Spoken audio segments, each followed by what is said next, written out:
Vigilance ଜାଲରେ ପଡ଼ିଛନ୍ତି କୁବେର ଯନ୍ତ୍ରୀ। ବାଲେଶ୍ୱର ଜଳସମ୍ପଦ ଡିଭିଜନର ଅଧୀକ୍ଷଣ ଯନ୍ତ୍ରୀ ପ୍ରଭାସ କୁମାର ପ୍ରଧାନଙ୍କର ଅମାପ ସମ୍ପତ୍ତି ଠାବ କରିଛି ଭିଜିଲାନ୍ସ।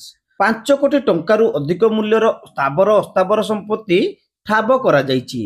ଜଳେଶ୍ୱରରେ 12,500 ବର୍ଗଫୁଟର 5 ମହଲା କୋଠା, 5,650 ବର୍ଗଫୁଟର ମାର୍କେଟ କମ୍ପ୍ଲେକ୍ସ, ଜଳେଶ୍ୱର, ପୁରୀ ଏବଂ ପଶ୍ଚିମବଙ୍ଗରେ 85ଟି ଜମି ଚିହ୍ନଟ କରାଯାଇଛି, ଯାହାର ଆନୁମାନିକ ମୂଲ୍ୟ ପ୍ରାୟ 2 କୋଟି ଟଙ୍କାରୁ ଅଧିକ ହେବ ବୋଲି ଆକଳନ କରିଛି ଭିଜିଲାନ୍ସ।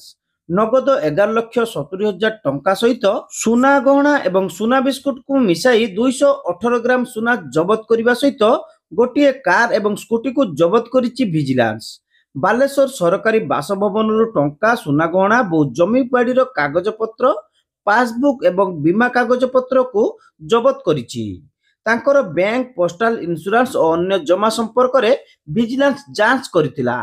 ଚଢ଼ାଉ ବେଳେ ଏକ ବ୍ୟାଗ୍ ଭିତରୁ ଅଚଳ 2,000 ଟଙ୍କିଆ ବିଡ଼ା ଭିଜିଲାନ୍ସ ହାତରେ ଲାଗିଥିଲା। ଓଡ଼ିଶା ଏବଂ ପଶ୍ଚିମବଙ୍ଗ ସୀମାରେ ଥିବା ତାଙ୍କର କୋଟି କୋଟି ଟଙ୍କାର ସମ୍ପତ୍ତି ଉପରେ ଖୋଳତାଡ଼ କରିଥିଲା ଭିଜିଲାନ୍ସ। ପୂର୍ବରୁ ଶ୍ରୀ ପ୍ରଧାନ କେନ୍ଦୁଝର ଜିଲ୍ଲା ଆନନ୍ଦ ବ୍ୟାରେଜରେ ଡିଭିଜନର ମୁଖ୍ୟ ନିର୍ମାଣ ଯନ୍ତ୍ରୀ ଭାବେ କାର୍ଯ୍ୟ କରୁଥିଲେ।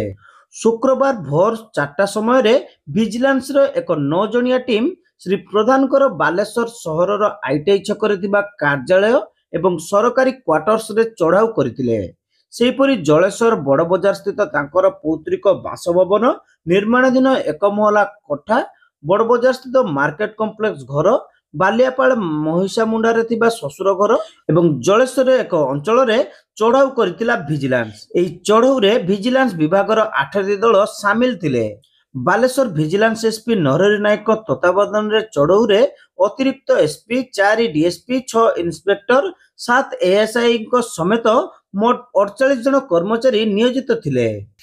ଗିରଫ ହେବେ କୁବେର ଅଧୀକ୍ଷଣ ଯନ୍ତ୍ରୀ ପ୍ରଭାସ କୁମାର ପ୍ରଧାନ। ବାଲେଶ୍ୱର ଜଳସମ୍ପଦ ବିଭାଗର ଅଧୀକ୍ଷଣ ଯନ୍ତ୍ରୀ ହେଉଛନ୍ତି ପ୍ରଭାସ କୁମାର ପ୍ରଧାନ। ବେଆଇନ ଭାବରେ ଆୟ ବହିର୍ଭୂତ ସମ୍ପତ୍ତି ଠୁଳ ଅଭିଯୋଗରେ ଗିରଫ ହେବେ ଅଧୀକ୍ଷଣ ଯନ୍ତ୍ରୀ। ଏନେଇ ସୂଚନା ଦେଇଛନ୍ତି ବାଲେଶ୍ୱର ଭିଜିଲାନ୍ସ ଏସ୍ପି ନରହରି ନାୟକ। ପ୍ରଭାସ କୁମାର ପ୍ରଧାନଙ୍କ ନାମରେ ବିଭିନ୍ନ ବ୍ୟାଙ୍କରେ ଜମା, scooty, car, postal deposit, insurance, ସୁନା ଓ ନଗଦ ଟଙ୍କା ଏବଂ ଆସବାବପତ୍ର ଆଦି ଅସ୍ଥାବର ସମ୍ପତ୍ତିର ମୂଲ୍ୟ 1,18,63,753 ଟଙ୍କା ମୂଲ୍ୟର ଆକଳନ କରିଛି ଭିଜିଲାନ୍ସ ବିଭାଗ। ସେହିଭଳି ନବନିର୍ମିତ 5 ତାଲା ବିଶିଷ୍ଟ ପୈତୃକ ବାସଭବନ, ଜମି, ଫାର୍ମ ହାଉସ୍, ମାର୍କେଟ କମ୍ପ୍ଲେକ୍ସ ଓ 85ଟି ପ୍ଲଟ ଆଦିକୁ ମିଶାଇ ସ୍ଥାବର ସମ୍ପତ୍ତିର 5,14,92,561 ଟଙ୍କାର ମୂଲ୍ୟର ଆକଳନ କରିଛି ଭିଜିଲାନ୍ସ ବିଭାଗ। ସମୁଦାୟ ସ୍ଥାବର ଓ ଅସ୍ଥାବର ସମ୍ପତ୍ତିର ମୂଲ୍ୟ 6,33,56,315 ଟଙ୍କା ଆକଳନ କରିଛି। ଏଥିସହିତ ବେଆଇନ ଭାବେ ଜବତ ହୋଇଥିବା 2,000 ଟଙ୍କିଆ ବାବଦରେ ବ୍ୟାଙ୍କ ସହ ଯୋଗାଯୋଗ କରାଯାଇ ଆଇନ ଅନୁସାରେ କାର୍ଯ୍ୟାନୁଷ୍ଠାନ ଗ୍ରହଣ କରାଯିବ ବୋଲି ଭିଜିଲାନ୍ସ ଏସ୍ପି ନରହରି ନାୟକ ଗଣମାଧ୍ୟମକୁ ସୂଚନା ଦେଇଛନ୍ତି। ତ ଜାଣିଛନ୍ତି 7ଟା ଜାଗାର ସର୍ଚ୍ଚ ହେଇଥିଲା ପ୍ରଭାସ ପ୍ରଧାନ ଏଗନେଷ୍ଟରେ। ଆମର ଏସ୍ସିଜି ବାଲେଶ୍ୱର ଡିଭିଜନ, ସେ ଚିଫ୍ କନଷ୍ଟ୍ରକ୍ସନ ଇଞ୍ଜିନିୟର ପ୍ରମୋସନ ପାଇକରି ଆମର ଆନନ୍ଦପୁର ବ୍ୟାରେଜ ଡିଭିଜନକୁ ଯିବା କଥା, ସେ ଯାଇନାହାନ୍ତି। ତେଣୁ ତା ଏଗନେଷ୍ଟରେ ଆୟ ବହିର୍ଭୂତ ସମ୍ପତ୍ତି ଠୁଳ ଅଭିଯୋଗରେ ଆମର ଆଲିଗେସନ ହେଇଥିଲା। ତାକୁ ବାହାର କରିବା ପାଇଁ ଆମେ ସ୍ପେଶାଲ ଜଜ୍ ଭିଜିଲାନ୍ସ ବାଲେଶ୍ୱରକୁ ଆମେ ପ୍ରେ କରିଥିଲୁ ୱାରଣ୍ଟ ପାଇଁ। ସେଇ ୱାରଣ୍ଟ ବଳରେ ଆମେ ଆଜି 7ଟା ଜାଗାରେ ଆମେ ସର୍ଚ୍ଚ କଲୁ।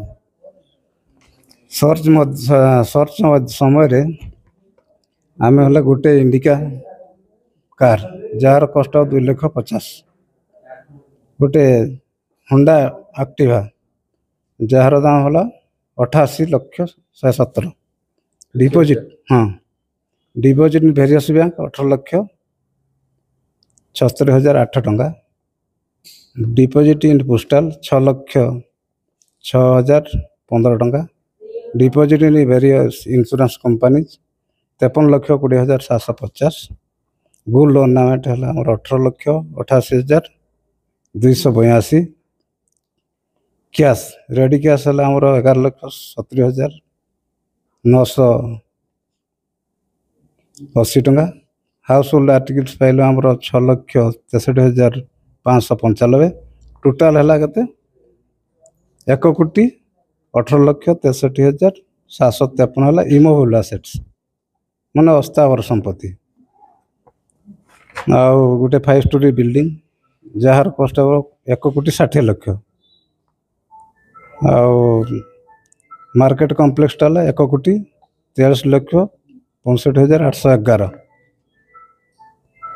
कॉस्ट ऑफ 85 लैंड है 2,07,76,750 एटा 85 टोटाल है 6,33,056 टंका 315 टंका कर्मचारी के संपुक्त अच्छा ना ये तो सी तो ऑर्नामेंटल 334 ग्राम सुनना हाँ गिरफ्त हम